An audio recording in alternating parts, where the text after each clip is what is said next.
Pemerintah kembali mengeluarkan wacana untuk mengendalikan konsumsi BBM bersubsidi. Kedepannya masyarakat hanya bisa membeli BBM subsidi dengan menggunakan kartu atau lewat transaksi non-tunai.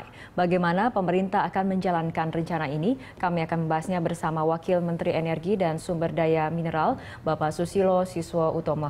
Pak Wamen, selamat datang di Studio Berita 1. Oke, makasih. Selamat sore, Rara. Mbak Rara. Pak Wamen, ini untuk mengendalikan konsumsi BBM subsidi, ini pemerintah kan kembali mengeluarkan wacana, kali ini dengan transaksi yang sistemnya non-tunai seperti itu. Ini bagaimana sih Pak, dan mekanismenya seperti apa? Begini, seperti yang diamanatkan oleh APBNP ya, bahwa kuota daripada BBM bersubsidi itu kan dibatasi. 48 juta kiloliter itu tahun 2013. Kemudian Menteri SDM Pak Jirwacik itu mengeluarkan Permen 1 tahun 2013 yang menjelaskan mengenai siapa-siapa saja yang tidak boleh untuk memakai BBM bersubsidi.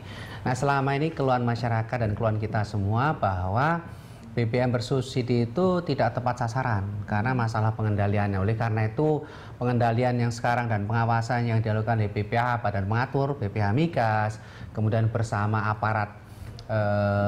aparat yang lainnya termasuk pemerintah daerah itu kan lebih kita efektifkan, yaitu dengan jalan kita akan meminta kepada setiap pembeli BBM bersubsidi dilakukan dengan cara non-tunai. Non-tunainya seperti apa? Apakah kartunya seperti kartu debit atau ya, seperti apa? Sekarang ini ada 3 tahapan. Tahap pertama adalah nomor 1, membiasakan masyarakat untuk membayar pembelian BBM bersubsidi itu dengan kartu. Kartu debit bisa, kartu ATM bisa, prabayar bisa, semua kartu yang biasa dipakai. Contohnya ini. Nah, ini juga boleh, seperti ini juga boleh, kartu BRI, kemudian e-money gitu juga boleh. Semua kartu yang bisa dipakai untuk pembayaran itu bisa dipakai. Ini pada tahap pertama, jadi itu kita akan introduce. Jadi masyarakat yang mau membeli BBM bersubsidi harus pakai itu. Kemudian yang kedua, baru nantinya itu kita akan mengeluarkan kartu, ya, bank yang akan mengeluarkan kartu, di mana kartu tersebut itu ada data-datanya. Data siapa pemiliknya, STNK nomor berapa, temuan segala macam itu bisa, baru itu akan kita lakukan gitu.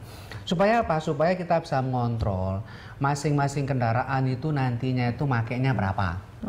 Belinya di mana, berapa jumlahnya dan sebagainya. Itu yang akan kita awasi sehingga pemerintah itu betul-betul dan Pertamina juga tahu persis jumlah BBM yang dipakai untuk dan dibeli oleh masyarakat, terutama BBM bersubsidi. Oke, Pak Wamen, kita simak bersama grafik berikut ini mengenai memang tahapan dari sistem transaksi non-tunai untuk pembelian BBM subsidi. Tadi seperti dikatakan memang ada beberapa tahap. Yang pertama ini tahap pertama 3 bulan pertama membangun kebiasaan pengguna kendaraan. Kemudian belum ada pendataan pembelian seperti itu. Oke, untuk tahap kedua 6 bulan berikutnya pengguna kendaraan sudah mulai didata dan ketidakwajaran pembelian dilaporkan. Dan di tahap ketiga sistem transaksi non-tunai dan pembatasan bekerja penuh. Ini memang seperti ini kemudian agendanya ya, seperti itu. Ada yang dipercepat karena misalkan ini sebetulnya kan bisa dilaksanakan cepatnya itu, Mbak Rara. Artinya nanti kedepannya ada kartu khusus seperti itu nanti disiapkan? Kartu khusus misalkan begini, kartu di sini itu ada logonya BPH Migas misalkan, yang mengeluarkan bank gitu loh. Jadi sebetulnya dengan harga yang sangat-sangat nominal sehingga dan di sini nih semua transaksi itu kan dicatat karena begitu digesek itu otomatis akan masuk datanya ke bank. Berapa jumlah yang dibeli, berapa duitnya, kemudian di mana sehingga. Jadi artinya ini akan memotong rekening dari pengguna ataupun nasabah seperti itu atau bagaimana, Pak? Iya, bisa memotong rekening dia punya, ya kan misalkan. Tapi bukankah kemudian data rekening pribadi ini adalah bersifat rahasia, bahkan BI pun mengatakan seperti itu. Pemirsa, dialog kembali kami lanjutkan masih bersama Wakil Menteri SDM Bapak Susilo Siswo Utomo. Namun sebelumnya kita simak bersama grafik berikut ini terlebih dahulu.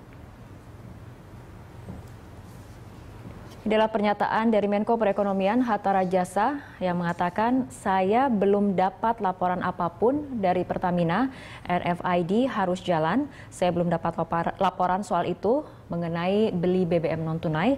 Saya tidak usah memberikan komentar terlebih dahulu, tidak usah bereaksi dulu sebelum saya tahu persis apa itu.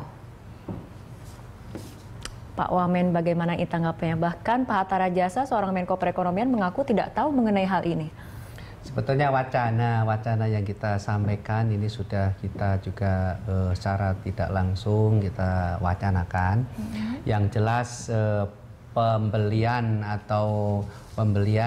BBM bersubsidi ini itu tidak pakai biaya, karena semua yang tadi yang ECD, elektronik data kolektor, itu semua disediakan oleh bank. Kemudian juga masyarakat itu negara juga tidak mengeluarkan apa-apa, ya kan? Karena itu semua rata-rata SPBU itu dan bank sudah bersedia untuk menyediakan ECD itu, sehingga langsung debit card. Jadi sebetulnya cuman mengubah kebiasaan membeli BBM bersubsidi, biasanya cara tunai, sekarang dengan cara non cash. Oke. Tapi Pak Wamen, ketika Pak Hatta Rajasa sendiri belum mengetahui bagaimana program ini, apakah memang ini akan menjadi sekedar wacana ataupun implementasi wacana ini akan seberapa cepat? Ya, segera akan kita lakukan secepatnya. Tentunya sekarang kita lagi menyiapkan. Dan kita, Pak Menteri SDM sendiri sudah terlibat, sudah kita laporkan tahapan-tahapannya apa, sehingga nantinya tentunya yang paling penting bagi pemerintah bahwa pengendalian daripada pemanfaatan BBM bersubsidi itu secara efektif. Itu jelas, sehingga kuota yang 48 juta kiloliter itu tidak akan terlampaui, kita harapkan. Karena dengan adanya sistem ini tentunya kita akan yakin bahwa hanya mereka-mereka yang mau membeli dengan non cash tentunya ya dilayanin. Kan itu ada pilihan nih. Kalau misalkan nggak mau ya sudah beli yang tidak bersubsidi. Tapi gitu. Pak Wamen, kemudian transaksi non cash seperti ini identiknya untuk kalangan menengah ke atas, sementara untuk rakyat yang kelas bawah kemudian masih belum familiar mengenai transaksi non cash seperti itu, dan transaksi tunai selalu menjadi pilihan favorit bagi mereka seperti itu. Ini bagaimana? Iya, rata-rata kalau Mbak Rara ingat bahwa setiap orang itu kan punya handphone tuh, hampir tukang ojek juga punya, jadi topping up juga punya. Kemudian juga yang kartu tadi, non cash tadi, itu bagi yang nggak punya ATM, ya, itu di SPBU itu sudah disediakan untuk dibeli. Misalkan beli yang 25.000, beli yang 50.000, tergantung ini. Jadi begitu mau beli ya langsung ke Pak, saya belum punya ATM nih, nggak punya ATM, ya udah beli. Berapa? 20.000 atau 25.000, dia beli kemudian digesek. Artinya setiap kartu ini ada batasannya, kemudian ada kartu yang isinya 25.000, 50.000 seperti itu. Itu voucher. Voucher bisa. Tapi kalau yang punya ATM, yang duitnya langsung ke account ya bisa saja, nggak ada batasannya. Ini artinya limitnya untuk seseorang dapat bertransaksi untuk membeli BBM subsidi? Belum ada dong. Sementara belum ada, tetapi nanti suatu saat nanti kalau memang pemerintah nanti memutuskan bahwa akan pada pembatasan penggunaan untuk masing-masing kendaraan, itu akan bisa kita lakukan. Suatu saat nantinya ini dalam jangka waktu berapa lama? Pemirsa, dialog akan kami lanjutkan, namun sebelumnya kita simak bersama grafik berikut ini terlebih dahulu. Ini adalah mengenai opsi pembatasan konsumsi BBM bersubsidi, di mana terdapat berbagai opsi. Yang pertama adalah transaksi non-tunai, yang kedua radio frequency identification atau RFID, kemudian yang ketiga 2 harga BBM subsidi, yang keempat menaikkan harga, dan terakhir berdasarkan jenis, kapasitas mesin, dan usia kendaraan. Oke, Pak Wamen, kita ketahui RFID ini kan kemudian kembali ditunda seperti itu, tidak terlaksana. Ini untuk transaksi non tunai ini apakah kembali hanya akan sebatas wacana atau memang sudah jelas implementasi ataupun pelaksanaannya seperti itu? Kalau yang non tunai ini jelas pelaksana, jelas implementasinya seperti yang tadi saya sampaikan Mbak Rara, bahwa ini tidak biaya. Pemirsa, dialog kembali kami lanjutkan.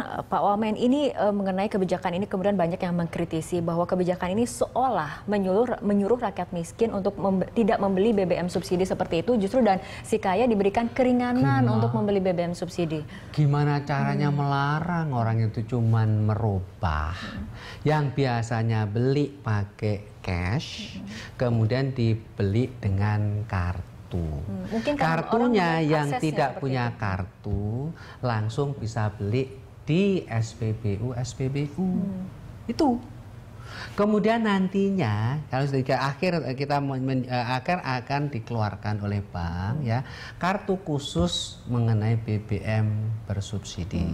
Di mana siapapun yang mau membeli BBM bersubsidi ya kendaraan-kendaraan harus menunjukkan STNK. Di situ dicatat namanya, alamatnya, STABP, apa itu nomor kendaraannya berapa dan sebagainya. Sehingga nantinya kalau dia membeli siapapun dari pada tanggal 1 awal tahun 2014 semua itu diharap sudah mempunyai kartu itu. Artinya timetable-nya akhir tahun 2013 kartu pengguna khusus ini sudah ada seperti ya, itu? Sudah kita usahakan bank kita minta untuk secepatnya menyediakan. Masih diusahakan seperti itu akhir tahun 2013. Jadi itu, belum ada kejelasan timetable-nya seperti itu, Pak? Oh, kalau bank sih siap-siap saja. Oke.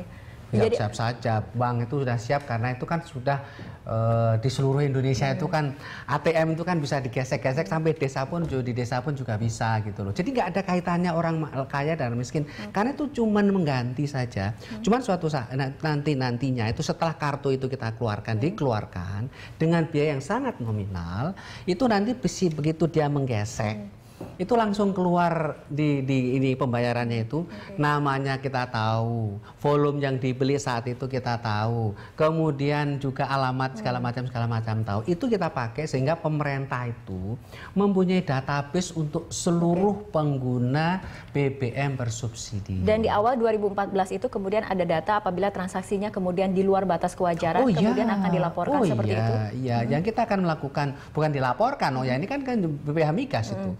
BPH Migas akan mentelusuri, kendaraannya Pak Susilo nomor sekian-sekian alamat ini nih kok ada extra radio ini kenapa ini? Itu yang akan kita yang harus ditelusurin dan oleh BPH.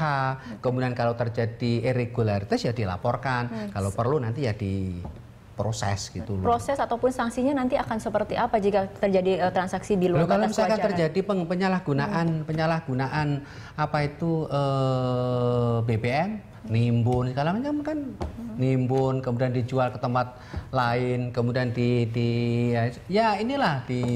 dimanfaatkan tidak sesuai dengan dia pakai sendiri ya otomatis kan melanggar peraturan dong. Sanksinya akan seperti apa? Kalau nangkep bukan pencuri nih, nangkep yang melanggar peraturan itu ya didenda, masuk penjara, segala macam itu kan banyak macam-macam. Oke, itu mengenai transaksi non tunai seperti itu. Untuk RFID sendiri, Pak Wamen, ini sejauh mana sih kemudian perkembangannya? Begini, RFID itu merupakan bagian yang dikerjakan oleh Pertamina, ya kan? Namanya mereka sudah menunjuk pemenang. Kemudian ternyata kami dengar ada masalah sehingga dalam pengadaan sehingga terlambat. Tapi sebetulnya kan RFID nanti seandainya itu nanti terpasang itu sebetulnya komplementari terhadap pembayaran non tunai tadi. Karena kalau RFID itu dipasang dari sejak depo sampai kemudian ke SPBU dari